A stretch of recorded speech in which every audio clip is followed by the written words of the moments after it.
और इस वीडियो में हम sectors of Indian economy start करते हैं। ठीक है, सब्सक्राइब कर देना प्लीज़। चलो sectors of Indian economy start करते हैं। सेक्टर्स चैप्टर नंबर 2 है तुम्हारी इकोनॉमिक्स की बुक का। सेक्टर्स क्या होते हैं यार? सेक्टर्स मतलब हमने ना इकोनॉमिक्स को भी ना 3 हिस्सों में बांट दिया है ताकि पढ़ना आसान हो जाए। ठीक है, एक होता है प्राइमरी सेक्टर, एक होता है टर्शरी सेक्टर और सेकेंडरी सेक्टर, और एक होता है टर्शरी सेक्टर। आप लोगों ने पहले पढ़ा है, पर आई गेस जब तक आपने जब ये पढ़ा होगा ना, आप कोरोना में होगी, और कोरोना में तो क्या ही पढ़ाई की थी।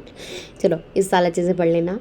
यहाँ पे देखो डिफरेंट सेक्टर्स दिखा रखे हैं। ब्रिक किंग का दिखा रखा है, ईंटें बन रही हैं यहाँ पे कपड़ा बेचा जा रहा है, यहाँ पे आई गेस कॉटन निकाला जा रहा है, और ये कूली है, और यहाँ पे कोई सामान, ये पोस्टमैन है। अब हम डिफरेंट सेक्टर्स पढ़ेंगे। देखो पहला सेक्टर होता है प्राइमरी सेक्टर। प्राइमरी सेक्टर में वो चीज़ें आती है जो नेचर प्रोड्यूस करता है। प्राइमरी सेक्टर को यूज़ करके सेकेंडरी चीज़ें बनाई जाती है, जैसे कॉटन से कपड़ा बना दिया, ठीक है, आलू प्याज से देखो सब्जी बना दी, खाना बना दिया, खाने की चीज़ें बना दी, और फिर उसके बाद गेहूं से आटा बना दिया। ठीक है, और ये कोल और इन सब को यूज़ कर, ये देखो पेड़ से फर्नीचर बना दिया, कोल को यूज़ करके स्टील को यूज़ करके गाड़ी वगैरह में यूज़ करा, है ना। तो ये सब कितना अच्छे से चार्ट बना रखा है। टर्शरी का भी बना रखा है ना? टर्शरी नहीं बना रखा। तो प्राइमरी से कैसे सेकेंडरी लिंक्ड है ये समझा रखा है। तो कोई भी चीज़ जो हमें नेचर से मिलती है उसे हम प्राइमरी में कहलाते हैं, गिनते हैं। बहुत सारी एक्टिविटीज़ होती है जो हम नेचर से डायरेक्टली नेचर के भरोसे करते हैं। ठीक है, जैसे कॉटन प्लांट हो गया, पर पूरा इंटायरली नेचर पे, और बट नॉट इंटायरली और नेचुरल फैक्टर्स जैसे रेनफॉल, सनशाइन। इसमें बोला है it takes place within, इसमें बोला है activities are undertaken by using, इन सब में नेचुरल रिसोर्सेज का यूज़ करा जाता है। जैसे प्रोडक्ट है कॉटन, ये एक नेचुरल प्रोडक्ट है। पर अगर हम बात करें डेयरी की, डेयरी क्या होता है? दूध, वो उस पर हम डिपेंडेंट है, और ये भी हमारा नेचर है। कभी कभी तो हम ये जो नेचर से चीज़ें मिलती हैं उन्हें डायरेक्टली यूज़ कर लेते हैं, कभी कभी उन्हें इनडायरेक्टली। जैसे मान लो नेचर से हमें दूध मिला, गाय से दूध मिला, हमने दूध को डायरेक्टली यूज़ कर लिया। कभी कभी हम उसको मॉडिफाई करते हैं, उसको बदलेंगे, चीज़ में बदलेंगे, घी में बदलेंगे, ठीक है, और दही में बदलेंगे, और फिर वैसे यूज़ करेंगे। तो मिनरल्स हो गया, ओर्स हो गया, ये भी वो प्रोडक्ट है जो हमें नेचर से मिलते हैं। तो when we produce a good, कब जब भी हम कोई ऐसा सामान प्रोड्यूस करते हैं, जब हम नेचर को एक्सप्लॉइट करते हैं, वो प्राइमरी सेक्टर में आता है। ठीक है, अब इसके अंदर क्या क्या आएगा? देखो डेयरी आ गया, फिशिंग आ गया, फॉरेस्ट्री आ गया, एग्रीकल्चर रिलेटेड सेक्टर्स आ गए। अगर हम सेकेंडरी सेक्टर के बारे में बात करते हैं, अब हम क्या कर लेंगे, जो भी हमें नेचर से प्रोडक्ट मिला है ना, उसको सेकेंडरी में बदल देंगे। ठीक है, उसको किस में बदल देंगे? सेकेंडरी में प्रोडक्ट बदल देंगे। The product is not produced by the nature but has to be made, पर नेचर से ही यूज़ करके बनाए। फॉर एग्जाम्पल कॉटन से हमने बना दिया, कॉटन से हमने कॉटन का कपड़ा बना दिया, क्लॉथ बना दिया। शुगर केन से हमने गुड़ बना दिया, शुगर बना दी। ठीक है, और हमने ब्रिक को यूज़ करके घर बना दिया। और इसके बाद since the sector gradually become associated with different kind of industry, इसको इंडस्ट्रियल सेक्टर भी कहा जाता है। आप लोगों के लिए पहला सवाल, इंडस्ट्रियल सेक्टर क्या होता है? आप बोलोगे मैम इंडस्ट्रियल सेक्टर तो सेकेंडरी सेक्टर को ही कहते हैं। क्यों कहते हैं इंडस्ट्रियल सेक्टर सेकेंडरी सेक्टर को? क्योंकि इसके अंदर इंडस्ट्री का इन्वॉल्वमेंट काफ़ी ज़्यादा होता है। चलो प्राइमरी सेकेंडरी के बाद तीसरा सेक्टर आता है टर्शरी सेक्टर। ये सेक्टर वो सेक्टर होता है, these are the activities that help in the development of primary, जिसके कारण से प्राइमरी और सेकेंडरी सेक्टर डेवलप होते हैं। For example the primary and secondary sector need to be transported. जैसे मान लो अब तुमने बहुत सारी ईंटें बना दी, प्राइमरी सेक्टर सेकेंडरी सेक्टर में ईंटें बन गई, अब ईंटों को ट्रांसपोर्ट करना पड़ेगा ना एक जगह से, तो ट्रांसपोर्टेशन हो गया, उसका ऐड करना, एडवर्टाइजमेंट हो गया। ठीक है, ये सब टर्शरी में आएगा। फिर उसके बाद अगर हम देखें for example goods that are produce, जो प्राइमरी और सेकेंडरी में बनते हैं उन्हें ट्रांसपोर्ट करने का करना होता है ताकि उसे बेचा जाए। एट टाइम्स इट में भी नेसेसरी, उसको स्टोर करा जाएगा गोडाउन्स में, ताकि बहुत टाइम, मतलब एक बार में गोडाउन में स्टोर करके क्यों रखते हैं? एक बार में बहुत सारा बल्क सामान कोई खरीद लेता है, तो एक बार में बल्क सारा बेचा तो नहीं जा सकता, तो इस कारण से उसको गोडाउन में हम स्टोर करके रखते हैं। फिर उसके बाद आता है transportation, storage and communication, banking, trade. इसके एग्जाम्पल्स देख लो, बहुत important. Transportation, storing, communication, banking, ये सब नेचर से डायरेक्टली इन्वॉल्व नहीं होते, पर जो सेकेंडरी प्रोडक्शन हुआ था उसको बेचने के काम आते हैं। इस कारण से इसको टर्शरी सेक्टर कहा जाता है। सेकेंडरी सेक्टर, इंडस्ट्रियल सेक्टर को सेकेंडरी सेक्टर कहा जाता है, और टर्शरी सेक्टर, सर्विस सेक्टर को टर्शरी सेक्टर कहा जाता है। फिर उसके बाद आते हैं इज ऑल्सो, एक मिनट इसको क्लियर कर दूँ।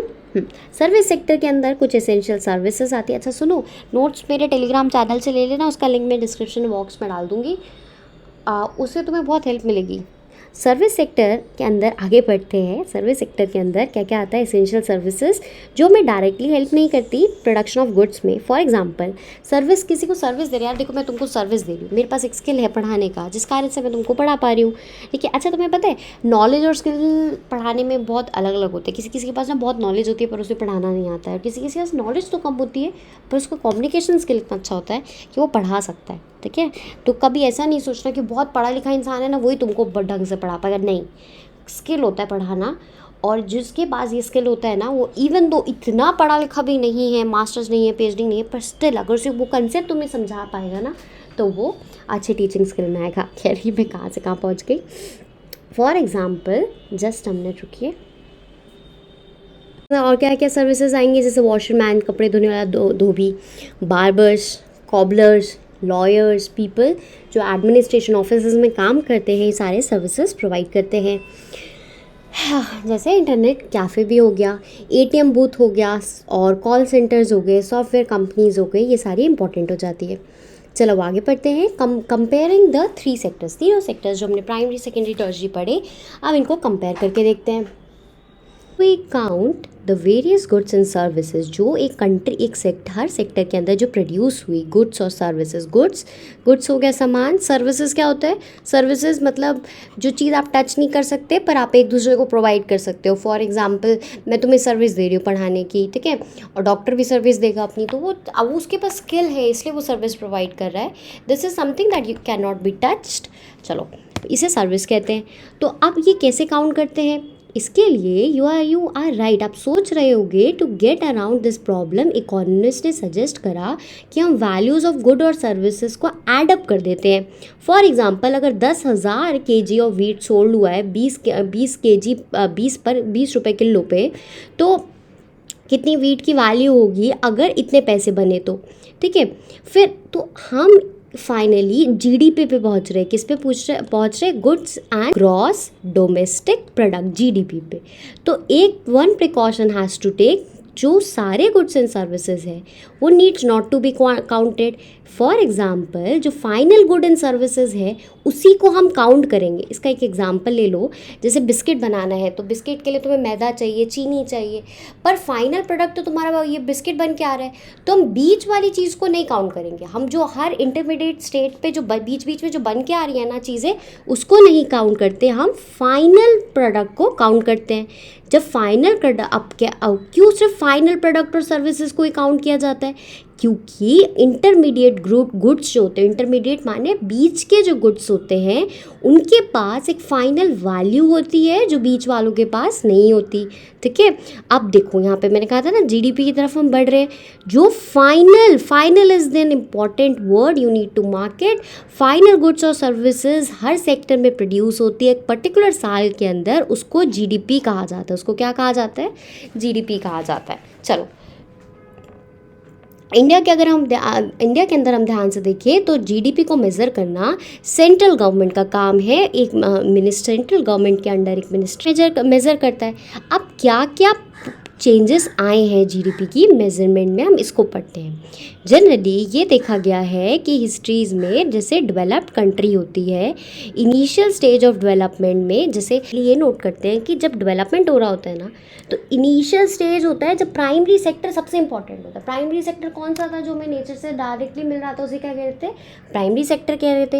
As method of farming change, जैसे जैसे फार्मिंग के मेथड चेंज होने लग गए, जैसे जैसे टेक्नोलॉजी का इन्वॉल्वमेंट फार्मिंग के अंदर बढ़ने लग गया, बहुत पीपल ने बहुत सारी और एक्टिविटीज़ भी लेना स्टार्ट किया। जैसे किसी ने क्राफ्ट लिया, ठीक है, किसी ने क्राफ्ट लिया और बाइंग एंड सेलिंग, चीज़ें बेचना चालू किया, ट्रांसपोर्टेशन का काम चालू किया, आर्मी का काम आ गया, और अब धीरे धीरे करके शिफ्ट होने लग गए प्राइमरी सेक्टर से सेकेंडरी टर्शरी की तरफ हम शिफ्ट होने लग गए, ठीक है। People begin to use more goods that were produce in factories, और फैक्ट्रीज़ में आप लोग को पता है कि जो गुड्स होता है एक तो चीप मात्रा में प्रोड्यूस होता है और ज़्यादा मात्रा में प्रोड्यूस होता है। सेकेंडरी सेक्टर जो थे वो इम्पॉर्टेंट हो गए। हाउएवर जैसे टाइम बदला तो हमने देखा कि जैसे जैसे टाइम बदलता है हिस्ट्री में, तो डेवलपमेंट प्राइमरी सेक्टर से वो कंट्री ज़्यादा से ज़्यादा सेकेंडरी सेक्टर की तरफ बढ़ जाती है। हम पास 100 साल की बात करें तो एक शिफ्ट हुआ है, सेकेंडरी से टर्शरी सेक्टर में एक शिफ्ट देखा गया है। सर्विस सेक्टर जो हुआ है सबसे इम्पॉर्टेंट बना है इन terms of total production. India में भी देख लो, सर्विस सेक्टर बहुत ज़्यादा एम्प्लॉयमेंट प्रोवाइड करता है, बहुत ही ज़्यादा। तुमने सुना होगा, हर कभी अपनी फैमिली में आसपास फ्रेंड्स पे नोटिस करके देखना कि हर तीसरा चौथा इंसान ना किसी आईटी कंपनी में काम कर रहा होता है, किसी टीसीएस वगैरह में काम कर रहा होता है। तो सर्विस सेक्टर बहुत ज़्यादा लोगों को एक साथ एब्जॉर्ब कर लेता है। ठीक है, जैसे मान लो एग्रीकल्चर है, अब एग्रीकल्चर अब इतना टेक्नोलॉजी आ गई उसके अंदर कि सारे परिवार को एग्रीकल्चर करने की ज़रूरत नहीं है, एक इंसान हेड कर सकता है, मशीन्स के थ्रू होता है। पहले तो पूरा पूरा परिवार लग जाता था। ठीक है, अब क्या हो रहा है, अब मशीन वो काम कर रही है। तो अब पहले जहाँ पे 5 लोग एक खेत पे काम करते थे, वहाँ पे सिर्फ अब 2 की ज़रूरत है, 3 तो फ्री हो गए ना, ये 3 अब अलग काम करने लग जाएंगे। अब ज़रूरी थोड़ी वो दूसरे के खेत पे जाके खेती करेंगे, नहीं, वो सोचेंगे कि हम स्किल्स एक्वायर करते हैं और हम अपने को दूसरे काम में इंगेज करते हैं। What is the total production and employment in the 3 sectors. अब हम आगे पढ़ते हैं, primary, secondary and tertiary sector India के, इनके बारे में पढ़ते हैं। देखो, ग्राफ 1 बता रहा है कि क्या गुड्स एंड सर्विसेज 2 साल के अंदर प्रोड्यूस हुई। एक ये है और एक ये है। अब इसमें आप ध्यान से देखो कि प्राइमरी इसमें कम था, प्राइमरी इसमें तो ज़्यादा है, पर टर्शरी देखो कितना ज़्यादा है। जैसे जैसे हम समय के साथ आगे बढ़ते हैं, जैसे जैसे हमारा डेवलपमेंट होता है, ऐसे ऐसे करके टर्शरी सेक्टर बढ़ जाता है। ठीक है, ऐसे ऐसे करके टर्शरी सेक्टर बढ़ जाता है। अब हम इम्पोर्टेंस देखते हैं कि टर्शरी सेक्टर ज़रूरी क्यों है। टर्शरी सेक्टर देखो, सबसे पहले ओवर 40 ईयर्स, जब 1973 से 74 की बात है। ठीक है, सारे पहले तो क्या हुआ, सारे प्राइमरी, सेकेंडरी, टर्शरी तीनों सेक्टर में प्रोडक्शन काफ़ी बढ़िया से बढ़ा। ठीक है, जब हम 2013 से 14 में पहुँचे तो टर्शरी सेक्टर में कुछ ज़्यादा ही बढ़ गया। पहले तीनों में बढ़ रहा था, फिर टर्शरी सेक्टर में बढ़ा। अब क्वेश्चन आता है कि वाई, काहे भाई, एक ही में कैसे बढ़ गया। फर्स्ट, जैसे कंट्री के पास बहुत सारी, कंट्री में अब बहुत सारे हॉस्पिटल खुले, ठीक है, स्कूल्स खुले, educational institution, telegraph service, police station, village administration office, transportation, banks, insurance companies, इन सबको क्या चाहिए थे, लोग चाहिए थे काम करने के लिए जो सर्विसेज प्रोवाइड करे। इस कारण से ज़्यादा लोगों को ट्रेनिंग मिलने लग गई, ज़्यादा लोगों को ट्रेनिंग मिलने लग गई तो ज़्यादा लोग एम्प्लॉय हो गए। सेकेंड, एग्रीकल्चर इंडस्ट्री डेवलप हुई। ये मैंने तुम्हें पहले भी बताया है, एग्रीकल्चर पहले सिर्फ खेती बाड़ी से रिलेटेड था, अब खेत में जो बनता है आप उसको प्रोसेस करते हो। जैसे टमाटर से केचप बना लिया, आलू से आलू चिप्स बना लिए। अब चिप्स बनाने के लिए आपको आलू को फैक्ट्री में भेजना पड़ेगा, फैक्ट्री में काम करने वाले लोग चाहिए, और जो फैक्ट्री में काम करेगा हम उसको बोलेंगे वो सर्विस प्रोवाइड कर रहा है। वो क्या कर रहा है, वो सर्विस प्रोवाइड कर रहा है। ठीक है, फिर उसके बाद ग्रेड जितना ज़्यादा डेवलपमेंट हुआ प्राइमरी और सेकेंडरी सेक्टर का, उसी के साथ साथ सर्विस सेक्टर भी हमारा बढ़ गया। थर्ड था, एज इनकम लेवल, लोगों के पास पैसे बढ़े तो लोगों ने बाहर जाना स्टार्ट कर दिया, शॉपिंग करना स्टार्ट कर दिया, टूरिज्म स्टार्ट कर दिया, private hospital, private school, professional training, ये सब बढ़ने लग गया। इस कारण से सर्विसेज बढ़ गई। फोर्थ कारण है कि क्यों सर्विस सेक्टर इतना बड़ा इस कम्युनिकेशन टेक्नोलॉजी बहुत इंपॉर्टेंट हो गई। अब देखो ना यार, हमारा जीवन में नेट का कितना इम्पॉर्टेंट रोल है। क्या हम सोच सकते हैं अब एक ऐसी लाइफ जहाँ पे कहीं टेक्नोलॉजी यूज़ ही ना हो रही हो? नहीं यार, वो पॉसिबल नहीं है। टेक्नोलॉजी एक्चुअली हमारी लाइफ को आसान कर देती है, इस कारण से हम टेक्नोलॉजी को बहुत एक्सटेंसिवली यूज़ करते हैं। एक remarkable fact about India is that while there has been change in the 3 sectors in the GDP, ये employment में नहीं हो पाया। ठीक है, प्राइमरी सेक्टर, हाँ, ये एक बहुत सैड बात है कि टर्शरी सेक्टर बढ़ा तो, पर इतने लोग अभी भी एम्प्लॉयमेंट इसमें नहीं ले पाए।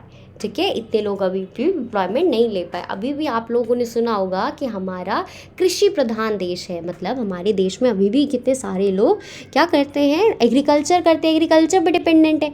अब भाई आप लोग ये सोचो, एग्रीकल्चर ना अब एक तो टेक्नोलॉजी ड्रिवन हो गया है, इतने लोग की ज़रूरत नहीं है। दूसरा, एग्रीकल्चर थोड़ा सा अब नेचर का गैम्बलिंग हो गया है। बारिश आ गई तो अनाज बहुत अच्छे से बिक गया। तुम देखते हो ना, फार्मर्स लोग कितने परेशान रहते हैं, क्योंकि यार उसमें बहुत सारे लोग एम्प्लॉयड है। अगर वहाँ से लोग थोड़े कम होके बाकी सेक्टर्स में शिफ्ट हो जाते हैं ना, तो क्या होगा, लोग कम हो जाएंगे। जब कोई भी चीज़ कम लोग करेंगे तो इतना कंपटीशन नहीं होगा, इतनी परेशानी भी नहीं होगी। ठीक है, why are most of the people employed, तो लोग सबसे ज़्यादा एम्प्लॉयड है कहाँ पे। देखो एम्प्लॉयमेंट के बारे में बता रहे कि ओ माय गॉड, देखो सबसे ज़्यादा एम्प्लॉयमेंट दोनों ही चीज़ में 1997 से 8 के अंदर, 2017 से 18 के अंदर सबसे ज़्यादा एम्प्लॉयमेंट किस में है, प्राइमरी में है। सबसे ज़्यादा एम्प्लॉयमेंट किस में देखा गया, हमारा प्राइमरी में देखा गया है। ठीक है, ये बहुत दुख की बात है यार। देखो सबसे ज़्यादा लोग प्राइमरी में लगे हुए हैं, पर सबसे ज़्यादा डेवलपमेंट कहाँ पे देखते हैं हम, टर्शरी सेक्टर में देखते हैं। ठीक है, through the industrial output of the production went up, तो इंडस्ट्री का प्रोडक्शन 9 गुना बढ़ा, एम्प्लॉयमेंट जो बनी वो सिर्फ 3 गुना बढ़ी। ठीक है, production in the service sector 14 गुना बढ़ा, और जो हम देखते हैं एम्प्लॉयमेंट सिर्फ 5 गुना बढ़ी। ये दिक्कत है यार, लोग अनएम्प्लॉयमेंट इसलिए हमारे देश में अभी भी बहुत ज़्यादा है। मतलब देखो लोग बहुत ज़्यादा हैं पर लोगों के पास इतने स्किल्स नहीं हैं। हम तो वैसे भी अब बहुत पॉपुलेटेड कंट्री हो चुके हैं। देखिए क्या इंडिया सबसे पॉपुलेटेड कंट्री है अभी भी दुनिया में, या फिर चाइना सबसे ज़्यादा है? आप लोगों को पता है तो मुझे बताना। मुझे पता है, मैं बताती हूँ, तुम पता करो, या पता है तो मुझे बताओ कि तुम्हें पता है। As a result more than half of the worker in the country, सब लोग प्राइमरी सेक्टर में एंगेज है, मैं आपको बता चुकी हूँ। चलो अब हम पढ़ते हैं अंडर एम्प्लॉयमेंट क्या होती है। देखो जब ज़रूरत से ज़्यादा लोग एक ही जगह काम कर रहे हो ना, उसको अंडर एम्प्लॉयमेंट कहते हैं। जब ज़रूरत से ज़्यादा लोग एक ही जगह पे काम कर रहे हो तो उसको क्या कहते हैं, अंडर एम्प्लॉयमेंट कहते हैं। सपोज एक खेत था, वो 2 लोगों से भी चल सकता था, पर क्या हुआ, घर में 6 मेंबर थे, 6 में से 5 ही लोग इस खेत में काम करने लगे। 2 लोगों से खेत चल रहा था, 5 लोग मिलकर इस पे काम कर रहे हैं, तो 3 तो फालतू काम कर रहे हैं ना, 3 कुछ और भी काम कर लेंगे तो भी चल जाएगा, तो इसलिए इसको अंडर एम्प्लॉयमेंट कहते हैं। फॉर इंस्टेंस लक्ष्मी के पास 2 हेक्टेयर लैंड था, ठीक है, और वो डिपेंड करता था रेन पे, और रेन पे डिपेंड करता था रेन पे, एंड ग्रोइंग क्रॉप जैसे ज्वार हो गया, अरहर हो गया, सारे 5 के 5 मेंबर पूरे साल उस पर लगे रहते थे। ठीक है, यू विल सी एवरीबडी हमेशा काम करते रहते थे और लेबर एफर्ट डालते रहते थे। तो क्या हुआ दिस काइंड, पर क्या हुआ कि अब देखो इतनों की ज़रूरत नहीं थी। एक ये सिचुएशन अंडर एम्प्लॉयमेंट की, ये सिचुएशन किसकी है, अंडर एम्प्लॉयमेंट। अंडर एम्प्लॉयमेंट एक प्रकार का हिडन अनएम्प्लॉयमेंट होता है। इसे डिस्गाइज मतलब छुपा हुआ, भेस बदल के लोग आते हैं ना, भेस बदलने को डिस्गाइज होना कहते हैं। ठीक है, तो डिस्गाइज अनएम्प्लॉयमेंट भी कहते हैं। मतलब देखने को ऐसा नहीं लगेगा कि इनके पास कोई काम नहीं है, पर अगर आप ध्यान से देखोगे तो वो लोग बेरोज़गार ही है, अनएम्प्लॉयड ही है। ठीक है, उन लोगों को वो अनएम्प्लॉयड में ही काउंट करे जाएंगे। चलो नाउ सपोज एक लैंडलॉर्ड है, उसका नाम सुखराम है, वो हायर करता है अब 2 मेंबर अपनी फैमिली के, ताकि 2 मेंबर एक फैमिली के, ताकि वो उसके लैंड पे काम करे। लक्ष्मी की फैमिली जो है अब वो थोड़ा एक्स्ट्रा इनकम कमा पा रही है, सिंस अब तुम्हें 5 लोग तो नहीं चाहिए थे उस प्लॉट पे काम करने के लिए। अब तुमने क्या किया, 3 लोगों को भेजा, जाओ तुम दूसरा काम करके आओ। अब उस फैमिली के पास एक्स्ट्रा इनकम आई ना। देयर आर बहुत सारे फार्मर्स हैं लक्ष्मी की तरह जो एक छोटे से प्लॉट पे काम करते हैं या फिर किसी और के लैंड पे जाके काम करके आते हैं। This under employment can happen in other sectors also. ज़रूरी नहीं है सिर्फ और सिर्फ एग्रीकल्चर में हो, बहुत सारे और सेक्टर्स भी हैं जहाँ पे देखने को मिलता है। अब हम कैसे एम्प्लॉयमेंट को क्रिएट कर सकते हैं, what are the ways in which employment can be created. Take the case, Lakshmi का केस ले लो। उसके पास 2 हेक्टेयर लैंड था जो कि अनइरिगेटेड लैंड था। अनइरिगेटेड मतलब जिसकी सिंचाई ना हो रखी हो, मतलब जिसके पास प्रॉपर पंप और पाइपलाइंस ना हो। ठीक है, तो इसके लिए वो किस पे डिपेंड होता है, रेन पे डिपेंडेंट होता है। गवर्नमेंट क्या कर सकती है, मनी दे सकते हैं, बैंक्स उसको लोन दिलवा सकती है। ठीक है, ताकि वो प्रॉपर इरिगेशन सिस्टम लगा सके, ताकि वो जो लैंड था जहाँ पे जो यूज़ नहीं हो रहा था वहाँ पे भी क्रॉप्स उगाए जा सके। ठीक है, फिर उसके बाद नेक्स्ट चीज़, तो पहला तरीका कैसे हम एम्प्लॉयमेंट क्रिएट कर सकते हैं, लोन देके, ताकि लोन से लोग अपना डेवलपमेंट करें। सपोज़ करो लक्ष्मी और अदर फार्मर्स ने सबसे ज़्यादा चीज़ प्रोड्यूस कर ली, मतलब पहले मान लो अगर वो 100 किलो अनाज प्रोड्यूस कर रहे थे तो अब उन्होंने 200 किलो प्रोड्यूस कर दिया। गवर्नमेंट इन्वेस्ट कर सकती है कि ये आराम से ये जो 200 किलो अनाज इन्होंने प्रोड्यूस करा है वो मार्केट में जाके बेच के आ सके, मतलब एक सुविधा प्रोवाइड कर सकती है ट्रांसपोर्टेशन की। ठीक है, लक्ष्मी को, और गवर्नमेंट का ही काम है लक्ष्मी को असेस एक्सेस मिले, एसेसिबिलिटी मिले पानी वगैरह की। ठीक है, Lakshmi need to be not confined to water loan to cultivate land, उसको सीड्स चाहिए, फर्टिलाइजर्स चाहिए। ठीक है, तो ये भी गवर्नमेंट का काम है कि ये सब चीज़ें वो अवेल करा सके। हम next chapter money and credit पढ़ेंगे तो हम पढ़ेंगे भी कैसे गवर्नमेंट इन लोगों की हेल्प करती है। अनदर वे जिससे प्रॉब्लम टैकल कर सकते हैं जहाँ पे large number of people employed, इस कैसे कर सकते हैं, एक इंडस्ट्री लगा के। मान लो अब गांव में एक इंडस्ट्री लग गई तो कितने सारे लोगों को रोज़गार मिल जाएगा ना। वो इंडस्ट्री पहले इनको ट्रेनिंग दे सकती है, फिर इनको अपनी जगह पे काम करने के लिए लग सकती है। जैसे दाल की मिल्स हो गई, शुगर की मिल्स हो गई, cold storage factories. Cold storage समझते हो, ठंडी की जगह जहाँ पे हम अनाज को स्टोर करके रख सकते हैं ताकि वो ख़राब ना हो और ज़्यादा टाइम तक चल सके। फिर उसके बाद नेक्स्ट चीज़ देखो, डू यू नो, क्या तुम जानते हो 60% पॉपुलेशन इंडिया की 5 से 29 ईयर्स तक। हाँ, ये बहुत इंपॉर्टेंट फैक्ट है। तुम्हें पता है इंडिया सबसे जवान देश है पूरी दुनिया का, मतलब one of the most youngest country है पूरी दुनिया में। मतलब जैसे जापान जो है ना, जापान अब बूढ़ा हो रहा है, ऐसे ही इंडिया अब जवान हो रहा है। इंडिया के पास बहुत ज़्यादा ऐसी वर्क फोर्स है जिसके अंदर बहुत सारे यंग लोग हैं। और यंग लोग मतलब आप इनसे काम करा सकते हो, बीमार जनरली नहीं पड़ते, इनके पास जोश होता है। तो इसलिए कहते हैं कि इंडिया के अंदर अभी डेमोग्राफिक डिविडेंड है। तुमने कभी ना कभी तो ये शब्द सुना होगा, डेमोग्राफिक डिविडेंड, डिविडेंड है। ठीक है, एक स्टडी कंडक्ट की थी प्लानिंग कमीशन ने। प्लानिंग कमीशन अब बदल गया है, अब उसकी जगह पे नीति आयोग काम करता है। उसमें बोला था कि हम 20 लाख जॉब तो सिर्फ एजुकेशन सेक्टर में ही बना सकते हैं, और अगर हम हमारी हेल्थ सिचुएशन को इम्प्रूव कर पाए, हेल्थ केयर वर्कर्स, नर्सेज, इन सब के थ्रू भी हम जॉब्स को क्रिएट कर सकते हैं। फिर उसके बाद हर स्टेट के पास अपना पोटेंशियल है कि वो लोगों की इनकम बढ़ा सके। ठीक है, for the same planning commission जो थी टूरिज़्म एज अ सेक्टर, और प्लानिंग कमीशन ने बोला था आप टूरिज़्म को इन्हांस करो। आप लोगों ने देखा होगा जब टूरिज़्म, आप कहीं घूमने जाते हो तो आप कहीं से पानी की बॉटल खरीदते हो। ठीक है, वैसे खरीदने नहीं चाहिए, अपनी बॉटल लेके चलनी चाहिए। खैर, आप कहीं बाहर खाना खाओगे ढाबे पे बैठ के, हाँ, आप रुकोगे किसी होटल में, वहाँ का सामान खरीदोगे, तो टूरिज़्म से लोगों को कितना पैसा मिलता है। अब तो देखो, तुमने देखा ही होगा कि जब गर्मी आती है तो कितना कितना जाम लग जाता है हमारे यहाँ पे पहाड़ों पे। तो टूरिज़्म बहुत सिग्निफिकेंट अमाउंट ऑफ पैसा कमा के दे सकता है लोगों को। चलो मैं एक बार चेक कर रही थी, इतना लंबा चैप्टर और बचा है। रियलाइजिंग, तो अब सरकार ने क्या किया, एक प्रोविज़न निकाला राइट टू वर्क का, जो कि 625 डिस्ट्रिक्ट में आया था। इसको मनरेगा भी कहा जाता है, इसको मनरेगा भी कहा जाता है। इसके अंदर बोला गया कि 100 दिन की आपको एम्प्लॉयमेंट की गारंटी सरकार देगी। इसमें क्या करना होता था, लोगों को, जो मनरेगा का एडमिनिस्ट्रेटर होता है, जो आदमी मनरेगा के लिए काम करने के लिए अपॉइंटेड होता है, उसके पास जाना होता है, आपको उससे काम मांगना होता है। ये सरकार की जिम्मेदारी है कि आपको 100 दिन का रोज़गार प्रोवाइड करे।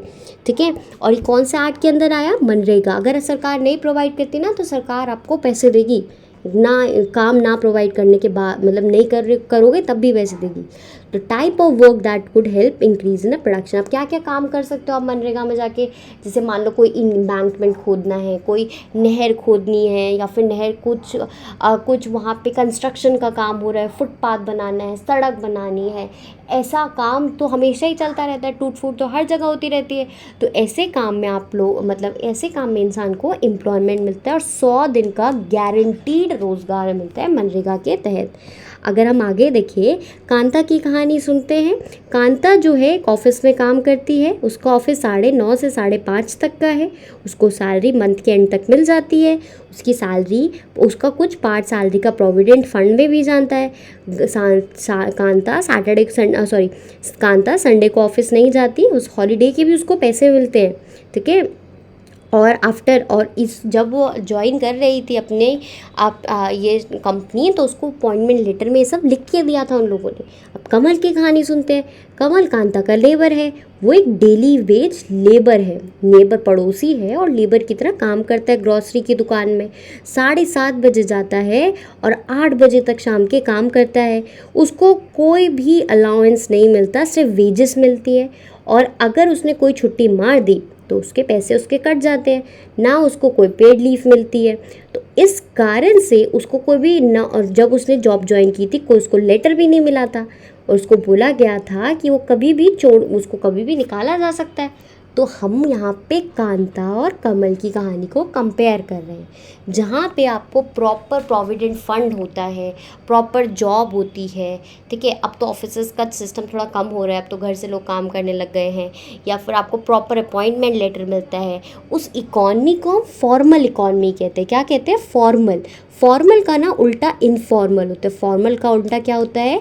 इनफॉर्मल। जैसे घर में हाउस हेल्प आती है ना, मेड्स आती है हमारे घर में काम करने के लिए, हम देखो उन लोगों को ना संडे को छुट्टी दे पाते हैं, ठीक है, और उन लोगों को कभी भी निकाला जा सकता है और फिर उसके बाद नेक्स्ट चीज़, कभी भी निकाला जा सकता है ना, उनको प्रॉपर छुट्टियाँ मिलती है, वो कोई भी विद्रोह नहीं कर सकते। मतलब उन वेज बढ़ाने के लिए ज़्यादा बोलते तो इतने ऑप्शन होते हैं, लोग उनको निकाल देते हैं। तो ये इनफॉर्मल इकॉनमी में ये वाला एग्जाम्पल है कि कैसे लाइफ अनसर्टेन रहती है। कांता एक ऑर्गेनाइज सेक्टर में काम करती है। ऑर्गेनाइज सेक्टर अब क्या होता है? ये वो जगह है जहाँ पे एम्प्लॉयमेंट रेगुलर होती है, पीपल के पास एश्योर्ड काम होते हैं, मतलब गारंटीड काम मिलते हैं उनके पास करने को, उसको दे आर, और वो रजिस्टर्ड होता है गवर्नमेंट के पास। गवर्नमेंट प्रॉपर उनके रूल्स एंड रेगुलेशंस चेक करती है। फैक्ट्रीज़ एक्ट हो गया, मिनिमम वेज एक्ट हो गया, पार्लियामेंट और पेमेंट ऑफ ग्रेच्युटी एक्ट हो गया, ये सब एक्ट लागू होते हैं। मतलब आप ऐसा नहीं है कि आपने जैसे कांता को छुट्टी मिलती थी, अब कांता को संडे को कोई ऑफिस नहीं बुला सकता है, ठीक है। तो ऑर्गेनाइज सेक्टर इसलिए कहा जाता है क्योंकि यहाँ पे प्रॉपर प्रोसीजर्स है जिनको फॉलो करा जाएगा। वर्कर जो ऑर्गेनाइज सेक्टर में होते हैं वो employment, they are expected to work only a fix number of hours. हाँ, उनसे एक पर्टिकुलर घंटे तक ही काम कराया जा सकता है, एक पर्टिकुलर घंटे से ज़्यादा उनको काम नहीं कराया जा सकता। उनको सेवरल बेनिफिट मिलते हैं अपने एम्प्लॉयमेंट, जैसे आपने देखा ना, आपने सुना होगा पेंशन मिलती है। पहले पूरी नौकरी के टर्म में वो पैसे सेव करते हैं, उनका कटते रहते हैं सैलरी से। सपोज़ किसी की सैलरी 70,000 रुपये, ठीक है, तो उसमें से 8,000 रुपये कटते जाएंगे हर मंथ। अब मान लो उसे 30 साल तक काम किया, तो जब वो रिटायर होगा, ये जो 8,000 रुपये सेव होते गए ये इसको वापस मिल जाएगा, जिससे वो कुछ और कर सकता है, ठीक है। तो एक फॉर्मल इकॉनमी या फिर ऑर्गेनाइज्ड सेक्टर में बहुत अश्योरिटी होती है, ठीक है, और जो अनऑर्गेनाइज सेक्टर होता है उसमें कोई एश्योरिटी नहीं होती, ठीक है, कभी भी आपको निकाल सकते हैं। वैसे तो प्राइवेट के लिए भी लोग यही कहते हैं, बट आप एक जगह से, आप स्किल्ड हो, आपको एक जगह निकालेंगे तो दूसरी जगह लेके भी जाएंगे। और निकालते भी ऐसे नहीं निकालते यार, वो पहले आपको ना नोटिस पीरियड देते हैं कि आपके पास इतना टाइम है, आप जॉब ढूंढ लो, फिर आपको निकालेंगे। पर आपने देखा होगा जो हाउस हेल्प होती है, लेबर्स जो होते हैं, उनको तो ऐसा कुछ नहीं होता, उनको जिस दिन इंसान का मन चाहे निकाल सकता है। देखिए पेड लीव, उनको पेड में लीव मिलती है, मतलब तुमने सुना होगा कैजुअल लीव उनको मिलती है कि एक साल में वो इतनी छुट्टियाँ ले सकते हैं, उनके पैसे नहीं कटेंगे। उनके पास ड्रिंकिंग अच्छा पानी मिलता है, सेफ वर्किंग इन्वायरमेंट मिलता है, और जब रिटायर हो जाते हैं तो पेंशन भी देखने को मिलती है। जब हम कमल के बारे में बात करें, कमल जो होता है वो ऑर्गेनाइज सेक्टर में काम करता है, ठीक है, अनऑर्गेनाइज सेक्टर में काम करता है। अब देखो इसमें दिक्कत क्या, ना कोई रूल्स है ना रेगुलेशन है, बहुत कम पैसे मिलते हैं और वो रेगुलर भी नहीं मिलते हैं। लो, ओवर टाइम कराया जाता है, छुट्टी के कोई पैसे नहीं मिलते, एम्प्लॉयमेंट उसकी सिक्योर नहीं है, कभी भी निकाल दिया जाएगा। जब काम कम होता है ना, तो लोग ऐसे वर्कर्स को फिर बोलते हैं आप मत आइए, अभी काम नहीं है। जब काम पर ऐसा ऑफिसेज में नहीं होता है, ठीक है। दिस सेक्टर इंक्लूड, इसके अंदर बहुत सारे लोग होते हैं जो कि छोटे छोटे काम कर रहे हैं, ठीक है, फार्मर्स भी इसी के अंदर आते हैं। अब हम आगे देखते हैं हाउ टू प्रोटेक्ट। अब हम अनऑर्गेनाइज वर्कर को, अनऑर्गेनाइज सेक्टर्स को, जिसमें लेबर्स आते हैं, हमारी मेड्स आती हैं, इनको प्रोटेक्ट कैसे कर सकते हैं। दुकान पे काम करने वाले लोग आते हैं, इनको कैसे प्रोटेक्ट कर सकते हैं, ये चीज़ देखते हैं। The organise sector offer job most sought after, but the employment opportunity organise sector में जो है इतनी नहीं है, या मतलब हर कोई जाके नहीं जॉब कर सकता ना यार, हर कोई को जॉब नहीं मिलती, आपको एक स्किल एक्वायर करना पड़ेगा, और सबके पास स्किल नहीं होते हैं, ठीक है, कुछ एक्वायर नहीं कर पाते, किसी किसी के पास प्रिविलेजेस भी नहीं होते हैं। तो एज अ रिजल्ट बहुत सारे लोग जो है अनऑर्गेनाइज सेक्टर में फोर्स कर दिया जाता है कि आप इस काम में मतलब ये काम करना पड़ेगा, मतलब उनके पास चॉइस नहीं होती यार। कभी कभी ना इंसान के पास मजबूरी होती है, इस कारण से वो ऐसे काम करता है जो कभी सोच भी नहीं सकता वो करेगा, ठीक है। तो इसमें उसको बहुत कम सैलरी मिलती है, कोई सिक्योरिटी नहीं होती, ये सब अब तुम समझ चुके होंगे। सिंस 1990 की बात है, large number of workers job lose कर रहे थे, ये वर्कर को अनऑर्गेनाइज सेक्टर में जाना पड़ा।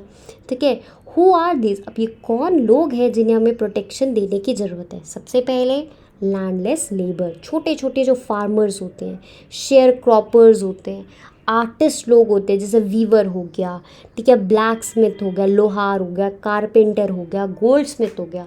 और तुम्हें पता है जो गांव की इकॉनमी होती है ना, उसका 80% तो यही लोग कंप्राइज करते हैं। सोचो, these farmer needs to be supported, इनको अच्छे से अब हमें सपोर्ट करना चाहिए सरकार को, सीड दे के, एग्रीकल्चर इनपुट्स दे के, ठीक है, क्रेडिट पैसा दे के, स्टोरेज फैसिलिटी दे के, और मार्केट आउटलेट्स दे के। अब हम बात करते हैं इन अर्बन एरिया, शहर के बारे में बात करते हैं। अनऑर्गेनाइज सेक्टर के अंदर क्या क्या आएगा? कंस्ट्रक्शन वर्कर आएगा, ट्रेडर्स आएंगे छोटे छोटे से, ट्रांसपोर्टेशन वर्कर आएंगे, सब्जी बेचने वाले आएंगे, कूड़ा उठाने वाले आएंगे, और जो कूली लोग आएंगे, गारमेंट मेकर आएंगे। इन सबको भी हमें प्रोटेक्शन प्रोवाइड करने की ज़रूरत है। जो मेजॉरिटी ऑफ वर्कर्स होते हैं वो कहाँ से होते हैं? वो या तो शेड्यूल कास्ट के होते हैं, या ट्राइबल्स लोग होते हैं, या फिर बैकवर्ड कम्युनिटी के वर्कर्स होते हैं। इनको इरेगुलर इनकम तो मिलती ही है, इनके साथ डिस्क्रिमिनेशन भी होता है, इनको एक नीची निगाहों से देखा जाता है कि यार ये तो ये काम कर रहा है। फिर sectors in terms of ownership, public and private sectors. अब हम बात करते हैं, अब हमने पढ़ लिया organised versus unorganised, formal versus informal. अब हम पढ़ते हैं private sector versus public sector. देखो, जो सरकार ओन करता है उसे पब्लिक सेक्टर कहते हैं, जो लोग या ग्रुप ऑफ लोग या फिर बिजनेसमैन वगैरह ओन करेंगे उसे प्राइवेट सेक्टर कहेंगे। ठीक है, जैसे रेलवे हो गया, पोस्ट ऑफिस हो गया, ये सब पब्लिक सेक्टर है। और टिस्को हो गया, Tata iron and steel company हो गया, रिलायंस इंडस्ट्री, ये सब प्राइवेटली ओन्ड होती है। अब देखो, हम लोग कंपनी की सर्विस लेने के लिए कुछ पैसे पे करते हैं, गवर्नमेंट ये पैसे, जैसे तुम सरकारी हॉस्पिटल में गए, सरकारी स्कूल में गए, या सरकार हाईवे बना रही है, सरकार के पास पैसे कहाँ से आते हैं? लोग टैक्स भरते हैं ना, सरकार उस टैक्स का यूज़ करती है ताकि ओवरऑल डेवलपमेंट हो सके। ठीक है, और अब क्या करेंगे? There are several things that need to be provided needed by the society as whole. अच्छा, अब प्राइवेट सेक्टर तो यार हर कुछ नहीं कर सकता, और एक चीज़ को ध्यान रखना कि प्राइवेट सेक्टर कुछ काम करेगा ना, तो चांसेस यही है कि वो सिर्फ अपने फ़ायदे के लिए, बिजनेस करने के लिए, मैक्सिमम बेनिफिट अपनाने के लिए ही काम करेगा। ठीक है, वो मैक्सिमम बेनिफिट अपनाने के लिए ही काम करेगा, वो किसी और चीज़ के लिए काम नहीं करेगा। ठीक है, बिजनेसमैन बिजनेस के लिए तो काम करेगा, वो ये नहीं सोचता कि मैं गरीबों का भला करूँगा। सरकार की ये जिम्मेदारी है कि वो लोगों का वेलफेयर करे। क्या करे? वेलफेयर करे। कुछ ऐसी एक्टिविटीज़ है जिसे गवर्नमेंट को, अब देखो एग्जांपल हो गया road, bridges, railway, harbour, electricity बनाना, गवर्नमेंट ये सारे काम, इन सब में पैसा लगाती है ताकि ये सबको मिले।